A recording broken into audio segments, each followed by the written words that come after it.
बिहार चुनाव में अब जातियों की बात होनी शुरू हो गई है।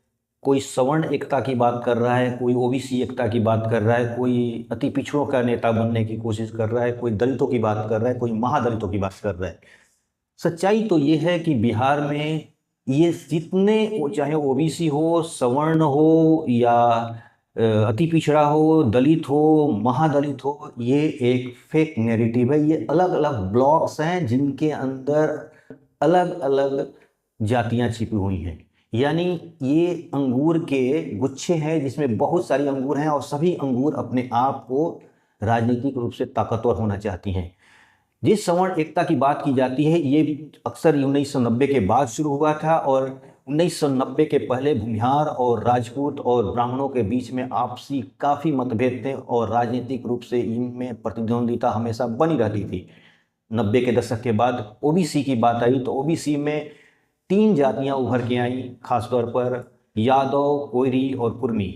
ये जातियों में भी आपसी एकता नहीं थी, ये इनमें सभी अपने आप को पावर सेंटर बनना चाहते थे। लालू प्रसाद ओबीसी एकता के नाम पर पूरे ओबीसी का नेता बनना चाहते थे और इसलिए इनसे टूट के नीतीश कुमार अलग हुए और नीतीश कुमार ने उसमें भी अति पिछड़ों का नेता बनने की कोशिश की। फिर बात दलितों की आई, फिर बात अति पिछड़ों की आई, महादलितों की आई।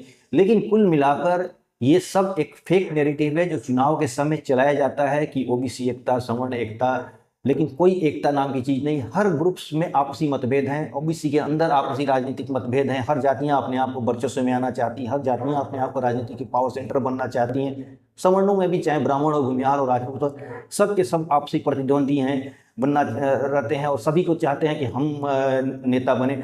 यहाँ तक कि जातियों के अंदर भी एक कन्फ्लिक्ट है। वो सभी जातियाँ अपने आप को जब पावर में आती हैं लेकिन अपने आप को भलाई चाहती हैं, अपने बाल बच्चों की भलाई किसे करना चाहती हैं, लेकिन कोई भी जाति अपने समाज के लिए नहीं। लेकिन अलग बात है कि समाज के नाम पे आते हैं कि भाई मैं भूमिहार नेता हूँ, मैं राजपूत नेता हूँ, मैं कोयरी नेता हूँ, मैं यादव नेता हूँ, लेकिन सबके बेनिफिट्स बस एक ही होते हैं कि सबकी इच्छा अंदर से यही होती है कि हम अपने आप को लीडर्स से पावर सेंटर बना कर रखें, हम आप मुख्यमंत्री बने, हम मंत्री बने, बस इसके अलावा कुछ नहीं। इसलिए ओबीसी एकता, अति पिछड़ा, पिछड़ा कोई भी हो, ये सब एक फेक नैरेटिव है।